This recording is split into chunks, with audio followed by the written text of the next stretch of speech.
कि ईरान और अमेरिका के दरमियान क्या कोई मुआहदा होगा या दोबारा खुदा न खास्ता मामला जो हैं वो जंग की तरफ भी जा सकते हैं।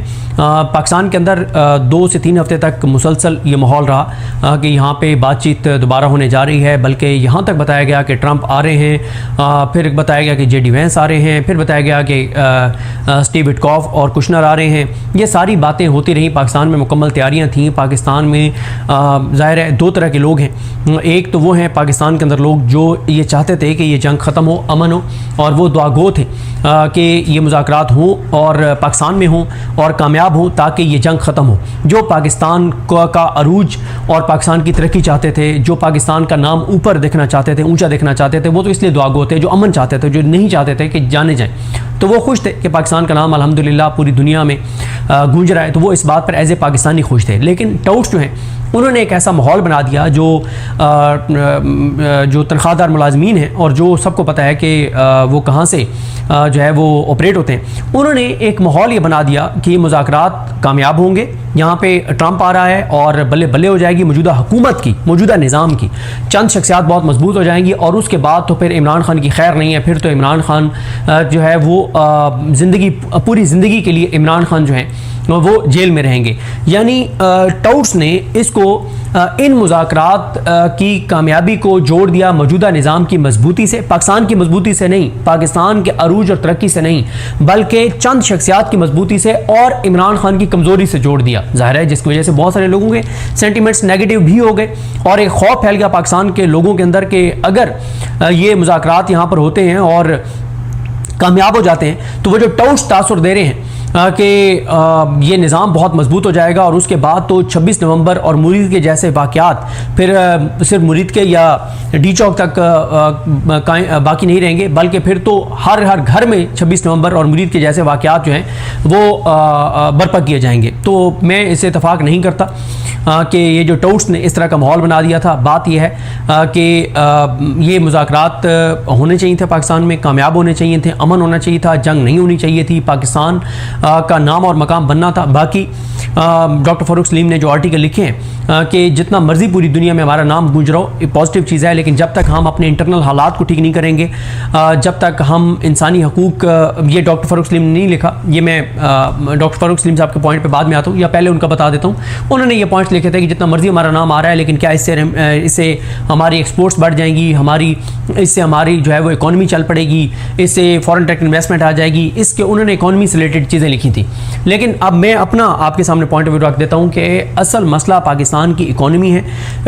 अगर ये मुज़ाकरात कामयाब हो जाते तो भी मौजूदा निज़ाम को ज़रूरत थी कि वो पाकिस्तान के अंदर चीज़ों को नॉर्मलाइज़ करें, टेम्परेचर को नीचे लाएँ।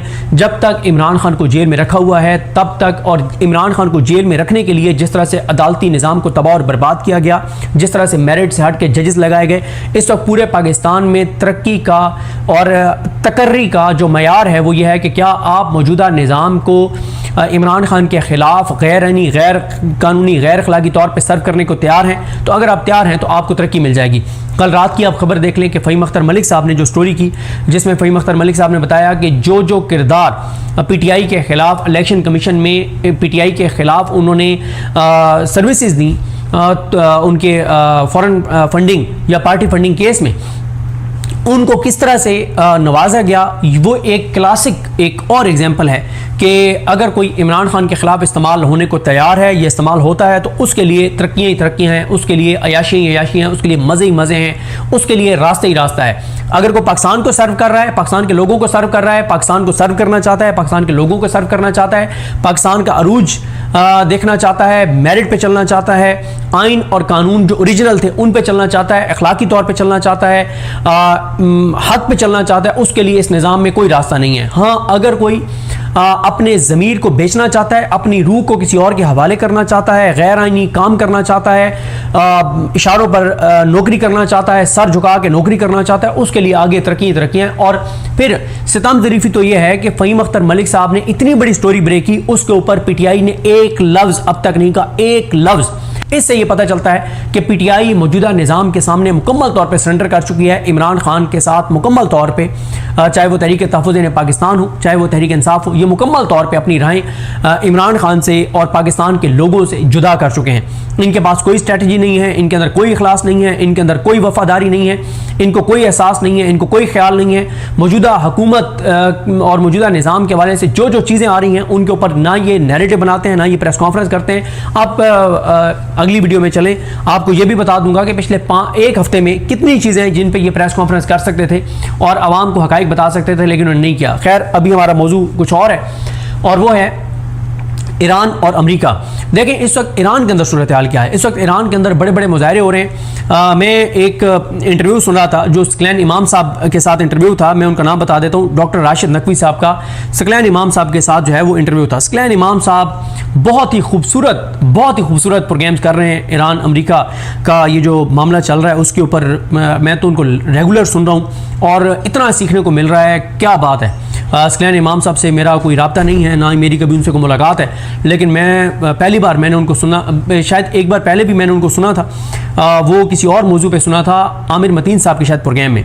और उसके बाद फिर मैंने जब वो सामने आए, उनका एक व्लॉग आया, मैंने देखा, तो फिर मैंने उनके तकरीबन तमाम व्लॉग्स देखे पिछले कुछ अर्से में जो उन्होंने अमेरिका ईरान के मामले पर किए हैं। तो अगर आप सर्च करेंगे सकलैन इमाम लिख के यूट्यूब के ऊपर तो आपके सामने आ जाएगा, और आप सुनेंगे तो आप ज़रूर मुझे कहेंगे कि क्या बात है।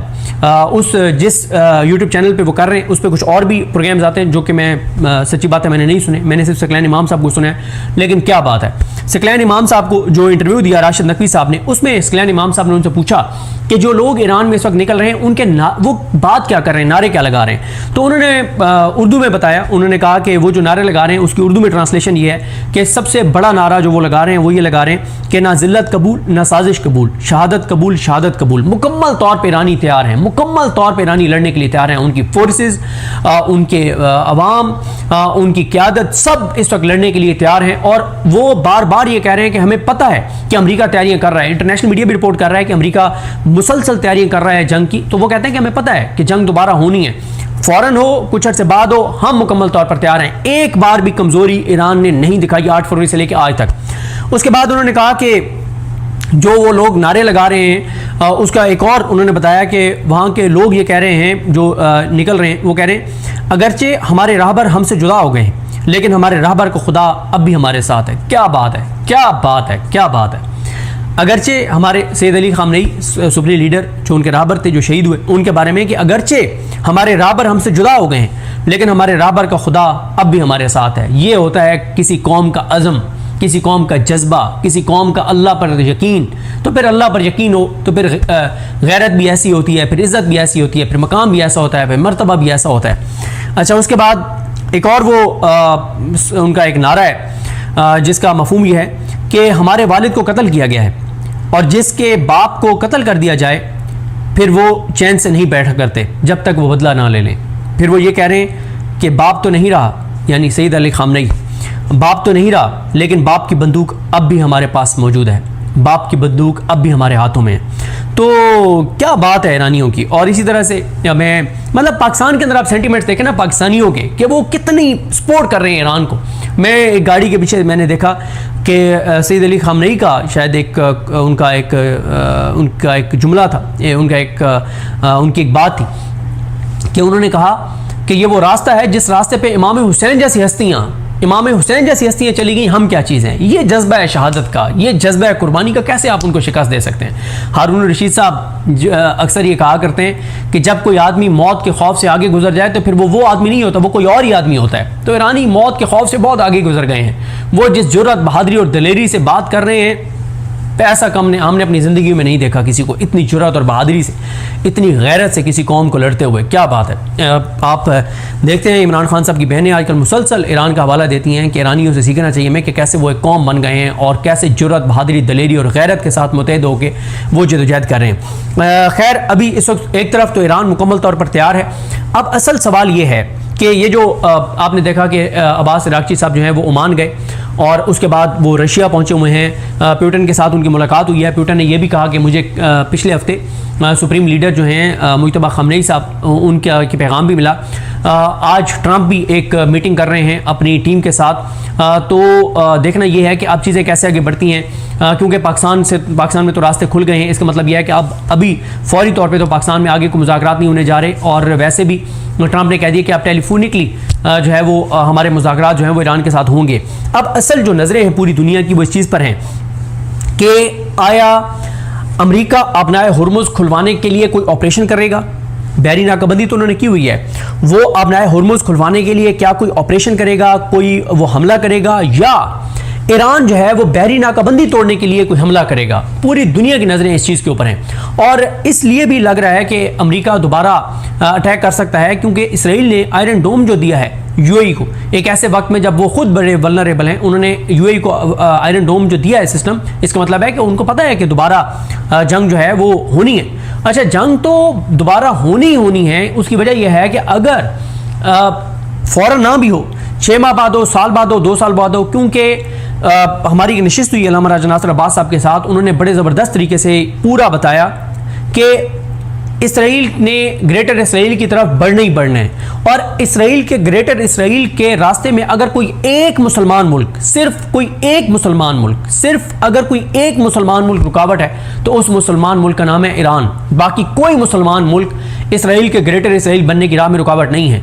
सब कोई ओपनली इसराइल को तस्लीम कर चुका है, जो पस पर्दा इसराइल के साथ प्यार की पींगे बढ़ा रहा है। कोई अंदर से शिकस्त खा बैठा है कि इसराइल के साथ नहीं लड़ा जा सकता। कोई इसलिए इसराइल के साथ सख्ती नहीं करता कि उनके अमेरिका के साथ ताल्लुकात हैं। एक ही मुल्क है जो इसराइल के ग्रेटर इसराइल बनने की राह में रुकावट है, वह है ईरान। अगर इसराइल ने ग्रेटर इसराइल बनना है, एक्सपैंड होना है, तो उससे पहले उसको ईरान को तोड़ना है, ईरान को कमज़ोर करना है, जो कि अभी तक वो 47 साल की पाबंदियों के बाद भी अमेरिका इसराइल ईरान को कमज़ोर नहीं कर सके, और ईरान ने दलेरी जो दिखाई है और जो बहादुरी दिखाई है। तो आज देखते हैं कि ट्रंप जो मीटिंग करते हैं उससे क्या निकलता है। इसके अलावा जो एक और मामला है, वो एक तो आपने हुर्मुज़ वाला मैंने आपको बता दिया। दूसरा ये है कि जो एक पाकिस्तान के पास एक नया प्रपोजल आया ईरान की तरफ से, वो पाकिस्तान ने भिजवाया है अमेरिका को। उस पर आज अमेरिका फैसला करेगा, उसमें देखते हैं कि क्या बात होती है। फिर जो अफसुदा यूरेनियम है उसके ऊपर ईरान कह रहा है कि वो हमारी मुकद्दस मिट्टी की तरह है, वो हम हवाले नहीं करेंगे। अमेरिका कहता है मुझे वो चाहिए ही चाहिए। और फिर तीसरा अमेरिका ये चाहेगा कि अपना हुर्मुज़ पहले की तरह खुल जाए। ईरान कहता है कि नहीं, अब हम उससे टैक्स वसूल करेंगे, फीस वसूल करेंगे। तो ये भी एक मसला है। तो ये 2-3 अहम मामलात हैं। फिर ईरान चाहता है कि उनके ऊपर से पाबंदियाँ हटें, तो उसके ऊपर क्या होता है। तो ये सारी चीज़ें हैं। फिर अभी ट्रंप ने 14-15 मई को जाना है चीन। क्या ट्रंप ऐसी सूरत हाल में चीन जाएंगे जब एक ट्रंप के बारे में ये परसेप्शन है कि वो जंग में बुरी तरह से फंस गए हैं, वो कमज़ोर हो चुके हैं, अपने मुल्क के अंदर कमज़ोर हो चुके हैं, उनको ये ड्रामे करने पड़ रहे हैं। जो एक फायरिंग वाला ड्रामा करवाया और पूरा एक जाली एक सब कुछ हुआ, वो सबको नज़र आ रहा है कि वो सब जाली था। कि यानी पहले ट्रंप उस तकरीब में जाना नहीं चाहते थे, फिर उस तकरीब में गए, फिर वो जैसे सारा ड्रामा हुआ। लेकिन ट्रंप की जो बुज़दिली पूरी दुनिया ने देखी कि ज़मीन पे लेट गया, ठीक है। तो मतलब ये है इनकी औकात। और जिस तरह से उसको निकाला और जिस तरह से जेडी वेंस को पकड़ के और मतलब एक तरह से खींच के ले जाया गया, तो पूरी एक उनके लिए एम्बेरसमेंट है जिस तरह के मनाजिर जो हैं वो आए हैं। तो इसके और लबनान में दोबारा इसराइल जो है वो हमले कर रहा है, और चीज़ें अभी तक तो काफ़ी ख़राब हैं। इंटरनेशनल मार्केट में ऑयल प्राइसेस आपके सामने हैं, पूरी दुनिया में महंगाई आपके सामने है, पूरी दुनिया की चीखें आपके सामने हैं। और ईरान ने इस बार एक और चीज़ की है। एक तो पहली बार पूरी दुनिया के सामने ईरान का मौक़िफ़ बड़े ज़बरदस्त तरीके से पूरी दुनिया के सामने आ रहा है। बयानिया वो बना रहे हैं, बयानी की जंग वो जीत रहे हैं, मीम्स बना रहे हैं, उनके लोग जश्न मना रहे हैं, उनके लोग उनकी कौम अपनी क़यादत के साथ खड़ी है, अपनी फ़ौज के साथ खड़ी है। और दूसरा, ईरान इस बार देखें वो रीजनल पावर्स को साथ रख रहा है। वो रशिया के साथ बात कर रहे हैं, वो चाइना के साथ बात कर रहे हैं, वो सऊदी अरब के साथ इवन के बात कर रहे हैं, वो पाकिस्तान के साथ बात कर रहे हैं, वो कतर के साथ बात कर रहे हैं। रीजनल पावर्स को भी वो साथ रख रहे हैं। ये भी एक बड़ी ज़बरदस्त ज़ाहिर है, क्योंकि ईरान को इस बार गारंटी चाहिए कि अगर ये मुआहदा होता है तो ये फिर लॉन्ग टर्म हो, दोबारा अमेरिका कोई हमला ना करे। तो ईरान ये जंग जीत चुका है आगे लड़ाई के लिए वो तैयार है। ईरान के अंदर बहुत ज़्यादा इस वक्त सेंटीमेंट्स हैं कि हमें इस बैरी नाकाबंदी को ख़त्म करवाने के लिए पहल करनी चाहिए, हमला करना चाहिए। लेकिन अगर ईरान हमला करेगा तो बड़े पैमाने पे जंग छिड़ेगी और ये फिर इसमें फिर कई मुल्क लपेट में आएंगे, क्योंकि बहुत ही ज़्यादा चीज़ें जो है वो ख़राबी की तरफ चली जाएंगी। तो जैसे मैंने फिर ज़ाहिर है ट्रंप के लिए एक बड़ी एम्बेरसमेंट है कि जब वो चीन जाएगा तो कैसे उसकी नज़रें झुकी हुई होंगी जब सदर शी के साथ वो बैठे होंगे कि वो ट्रंप जो जिनके स्टेल्थ जहाज हैं वो मार गिराया ईरान ने, उनकी बेसिस को इस काबिल नहीं छोड़ा खलीजी ममालिक में कि वहाँ पे कोई रिहाइश भी रख सके। उनकी बेसिस बंद कर दी गई खलीजी ममालिक में। उनके बड़े बड़े उनका जो एक उनकी मिलिट्री माइट थी उसको खाक में मिला दिया ईरान ने, उसको उनका गरूर तकब्बुर खाक में मिला दिया। नाक रगड़वा रहा है ईरान। ट्रंप पाकिस्तान आने के लिए बेताब था ईरान के साथ बैठने के लिए। जेडी वेंस आए, दोबारा आने के लिए तैयार था। कुशनर और स्टीव विटकॉफ आए, दोबारा आने के लिए तैयार थे। अमेरिका भीख मांगता रहा ईरान से कि तुम आ जाओ। उन्होंने कहा जाओ अपना काम करो, हम तुम्हारे साथ बात ही नहीं करते, तुम घटिया लोग हो, झूठे हो, मकरू लोग हो, खबीस लोग हो, धोखा देते हो, फ्रॉड करते हो, हमने तुमसे बात ही नहीं करनी। एक हफ्ते तक अमरीकी तैयार होकर बैठे रहे कि हमने निकलना है पाकिस्तान के लिए। ईरान ने कहा हमने तुमसे बात ही नहीं करनी, जाओ अपना काम करो। तो कौन जीता? आसाब की जंग कौन जीता? बयानी की जंग कौन जीता? मैदान में जंग कौन जीता? सब जिस मयार पे परखना है ईरान को परख लें, ईरान ये जंग जीत गया है और अमेरिका की कमज़ोरी नज़र आ रही है। लेकिन अब बहुत जल्द इस चीज़ का फ़ैसला हो जाएगा कि कोई मुआहिदा होता है। ये सीज़ फायर अभी तक तो बरकरार है और एक लंबे अरसे के लिए ये चीज़ें ऐसे ही स्टेटस को बरकरार रखते हुए चीज़ें 2-3 माह के लिए आगे चली जाती हैं, या कुछ चीज़ों पे मामला तय पा जाते हैं और बैरी नाकाबंदी ख़त्म हो जाती है, आबना हुर्मुज़ खुल जाता है। तो ये सारे वो अगर मगर के सवालात हैं। जैसे नई अपडेट्स आएंगी तो आपके साथ शेयर करेंगे और इस जंग के